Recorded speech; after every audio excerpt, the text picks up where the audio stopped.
Hey everybody, I'm Andrew. For those of you who don't know me, I have been covering eco and conservation issues through blogging and through live video chats with experts throughout the world. I have been fortunate enough to be able to cover a number of events, including the Blue Ocean Film Festival and South by Southwest Eco a couple of years. I was paying attention to the CPAC, the Conservative Political Action Conference, where the Heartland Institute had a climate change panel. Who is the Heartland Institute and why are they important? I could go into it, but I'm just going to let the president explain it.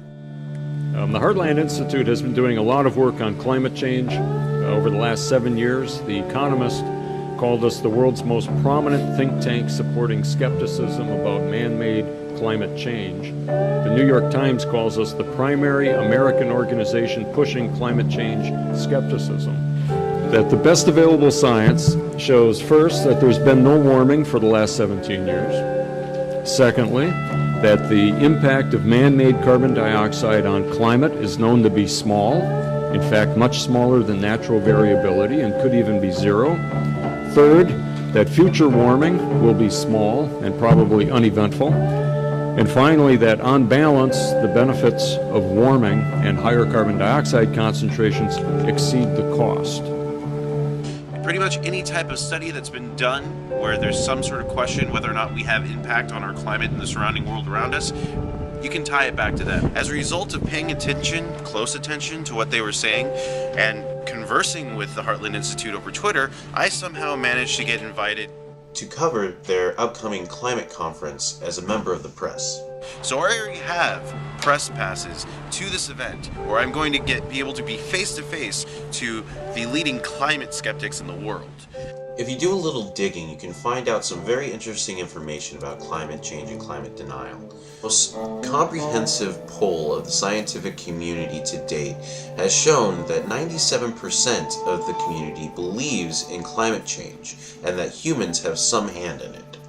The scientists that contribute to the Heartland Institute and are paid by them represent a portion of that 3% of the remaining scientific community. And yet that 3% has a huge influence. When you look at the US population, only about 67% believes in climate change.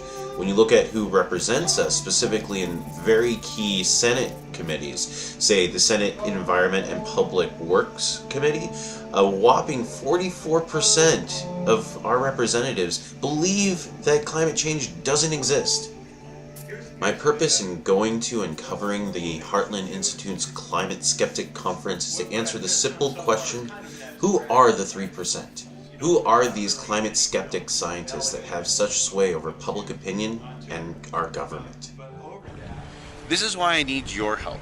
Without your participation in this project, I will not be able to go to the event and cover the issues firsthand. I want you to be a part of this story. That's why the majority of the incentives on our IndieGogo campaign are geared specifically to get you involved in the project and the conversation. I'm going to be covering this event in a number of ways. Everything from blogging to live streaming video from the actual conference. With your help, I could actually reach a level where I would be able to rent the appropriate equipment to document this from the inside perspective. Thank you for your support and your time, and watch out for updates.